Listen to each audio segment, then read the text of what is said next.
ನಮಸ್ಕಾರ, ಎಲ್ಲರಿಗೂ ಸ್ವಾಗತ. ಇವತ್ತು ನಾವು ಒಂದು ತುಂಬನೇ ವಿಶಿಷ್ಟವಾದ ವಿಷಯದ ಬಗ್ಗೆ ಮಾತಾಡೋಣ. ಭಾರತದ ತುಳುನಾಡು ಭಾಗದಲ್ಲಿ ಆರಾಧಿಸುವ ತುಂಬನೇ ಶಕ್ತಿಶಾಲಿ ಮತ್ತೆ ಅಷ್ಟೇ ನಿಗೂಢವಾದ ದೈವ ರಾಹುಗುಳಿಗಳ ಬಗ್ಗೆ. ಸರಿ, ಈ ದೈವದ ಬಗ್ಗೆ ತಿಳ್ಕೊಳ್ಬೇಕು ಅಂದ್ರೆ ಮೊದಲು ಅದರ ಅತ್ಯಂತ ಪ್ರಮುಖವಾದ ಎಲ್ಲರ ಗಮನ ಸೆಳೆಯುವ ಒಂದು ಅಂಶದಿಂದ ಶುರು ಮಾಡೋಣ. ಅದೇ ಅದರ ಉಗ್ರ ರೂಪ. ಹಾಗಿದ್ರೆ ಯಾರು ಈ ರಾಹುಗುಳಿಕ? ತುಳುನಾಡಿನಲ್ಲಿ ಈ ದೈವವನ್ನ ಯಾವ ರೀತಿ ನೋಡ್ತಾರೆ? ಮೊದಲು ಇದರ ಬಗ್ಗೆನೇ ತಿಳ್ಕೊಳ್ಳೋಣ. ನೋಡಿ, ರಾಹುಗುಳಿಗ ಅನ್ನೋದು ತುಳುನಾಡಲ್ಲಿ ಪೂಜಿಸೋ ಒಂದು ಶಕ್ತಿಶಾಲಿ, ನಿಗೂಢ ಮತ್ತೆ ತುಂಬಾನೇ ಭಯಂಕರವಾದ ದೈವ.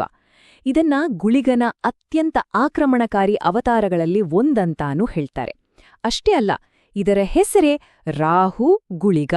ಆ ರಾಹು ಅನ್ನೋ ಪದವೇ ಅದರ ಉಗ್ರ ಸ್ವಭಾವಕ್ಕೆ ಹಿಡಿದ ಕೈಗನ್ನಡಿ. ಆದರೆ ಈ ಉಗ್ರತೆ ಸುಮ್ಸುಮ್ನಿ ಇರೋದಲ್ಲ. ಇದರ ಹಿಂದೆ ಒಂದು ನಿರ್ದಿಷ್ಟ ಕಾರಣವಿದೆ, ಒಂದು ಉದ್ದೇಶವಿದೆ. ಇದು ಮತ್ತೊಂದು ಪ್ರಮುಖ ದೈವಕ್ಕೆ ಸಂಬಂಧಪಟ್ಟಿದ್ದು. ಇಲ್ಲಿ ನಿಜಕ್ಕೂ ಒಂದು ಕುತೂಹಲಕಾರಿ ವಿಷಯ ಏನಂದ್ರೆ, ರಾಹು ಗುಳಿಗನ ಅಸ್ತಿತ್ವ ಅನ್ನೋದು ಆ ಪ್ರದೇಶದಲ್ಲಿ ಅತ್ಯಂತ ಪೂಜನೀಯ ದೈವವಾದ ಸರ್ಪದೇವತೆ ನಾಗನ ಜೊತೆ ಸಂಪೂರ್ಣವಾಗಿ ಬೆಸೆದುಕೊಂಡಿದೆ. ಇದು ಇವರಿಬ್ಬರ ಸಂಬಂಧ ಹೇಗಿದೆ ಅಂತ ಸ್ಪಷ್ಟವಾಗಿ ತೋರಿಸುತ್ತೆ. ಇಲ್ಲಿ ನಾಗ ಅಥವಾ ಸರ್ಪದೇವತೆ ಪೂಜೆಗೊಳ್ಳೋ ಮುಖ್ಯ ದೈವವಾದ್ರೆ, ರಾಹು ಗುಳಿಗ ಆ ನಾಗನ ಪ್ರಧಾನ ಸೇವಕ ಮತ್ತು ಅಂಗರಕ್ಷಕ. ಪೂಜೆಗೊಳ್ಳುವ ಮುಖ್ಯ ದೈವ ನಾಗ, ಆದ್ರೆ ಆ ನಾಗನನ್ನ ಕಾಯುವ ಪರಮ ರಕ್ಷಕನೇ ಈ ರಾಹು ಗುಳಿಗ. ಈ ಒಂದು ಅವಿನಾಭಾವ ಸಂಬಂಧಕ್ಕೆ ಸಾಕ್ಷಿಗಳನ್ನ ನಾವು ಎಲ್ಲೆಲ್ಲೂ ನೋಡಬಹುದು.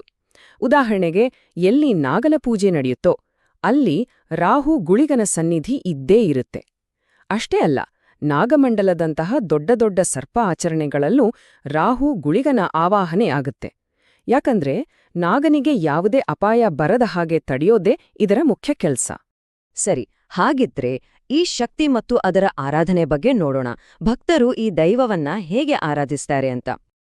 ಇಲ್ಲಿ ಒಂದು ಸಹಜವಾದ ಪ್ರಶ್ನೆ ಮೂಡುತ್ತೆ ಅಲ್ವಾ? ಇಷ್ಟೊಂದು ಉಗ್ರ, ಇಷ್ಟೊಂದು ಭಯಂಕರವಾಗಿರೋ ದೈವವನ್ನ ಜನ ಯಾಕೆ ಪೂಜೆ ಮಾಡ್ತಾರೆ? ಅದರ ಅನುಗ್ರಹ ಯಾಕೆ ಬೇಕು ಅಂತಾರೆ? ಇದಕ್ಕೆ ಉತ್ತರ ಈ ದೈವಕ್ಕಿರೋ ಅಗಾಧ ಶಕ್ತಿಯಲ್ಲಿದೆ. ಜನರ ನಂಬಿಕೆ ಪ್ರಕಾರ ಜೀವನದ ಎಂಥದ್ದೇ ಕಠಿಣ ಸಮಸ್ಯೆಗಳಿದ್ರೂ ರಾಹು ಗುಳಿಗ ನೇರವಾಗಿ ಬಂದು ಪರಿಹಾರ ಕೊಡುತ್ತೆ.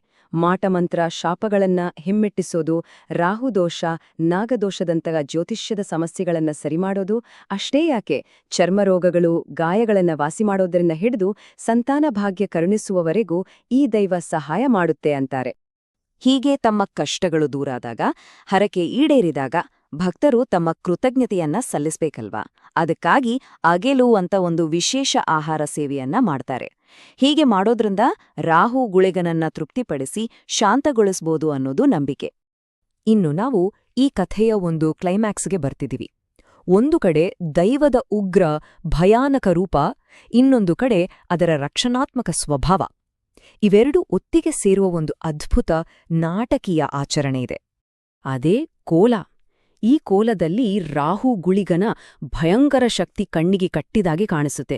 ಊಹಿಸಿ ನೋಡಿ, ಕೋಲ ಕಟ್ಟೋರ ಮುಖಕ್ಕೆ ಪೂರ್ತಿ ಕಪ್ಪು ಬಣ್ಣ ಬಳೆದಿರುತ್ತೆ, ಕಣ್ಣುಗಳು ಕೆಕ್ಕರಿಸಿ ನೋಡ್ತಿರುತ್ತೆ, ಮುಖದಲ್ಲಿ ಭಯಂಕರ ಕೋಪ.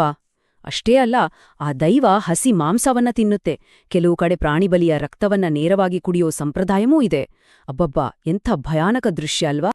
ಆದರೆ ಇಷ್ಟೆಲ್ಲ ಭಯಂಕರವಾಗಿ ಕಂಡ್ರೂ ಭಕ್ತರು ಇದನ್ನ ಒಂದು ಅಪಾಯ ಅಂತ ನೋಡೋದೇ ಇಲ್ಲ. ಬದಲಿಗೆ ಇದು ತಮಗೆ ಸಿಗುವ ಅಂತಿಮ ರಕ್ಷಣೆಯ ಒಂದು ರೂಪ ಅಂತಾನೆ ಅರ್ಥ ಮಾಡ್ಕೊಳ್ತಾರೆ. ನೋಡಿ, ಇದೇ ಆ ವಿರೋಧಾಭಾಸ. ಇಷ್ಟೊಂದು ಉಗ್ರ ರೂಪ, ಆದ್ರೂ ರಾಹು ಗುಳಿಗನನ್ನ ಆಪತ್ ಬಾಂಧವ ಅಂತ ಕರೀತಾರೆ. ಕಷ್ಟ ಅಂತ ಬಂದಾಗ ತಕ್ಷಣಕ್ಕೆ ಓಡಿ ಬಂದು ಕಾಪಾಡೋ ನಂಬಿಕೆಸ್ತ ಗೆಳೆಯ ಅಂತ ಅರ್ಥ. ಇದೆಲ್ಲವನ್ನ ನೋಡಿದಾಗ ಒಂದು ವಿಷಯದ ಬಗ್ಗೆ ಯೋಚನೆ ಮಾಡ್ಲೇಬೇಕು. ಭಯಕ್ಕೂ ನಂಬಿಕೆಗೂ ಇಂಥ ಅದ್ಭುತವಾದ ಸಂಬಂಧ ಅಲ್ವಾ? ನೋಡೋಕೆ ಭಯದ ಸಂಕೇತದಂತೆ ಇರೋ ಒಂದು ಶಕ್ತಿ ಹೇಗೆ ಆಳವಾದ ಭರವಸೆಯ ಪ್ರತೀಕನೂ ಆಗೋಕೆ ಸಾಧ್ಯ? ಇದೊಂದು ಯೋಚಿಸ್ಬೇಕಾದ ವಿಷಯ.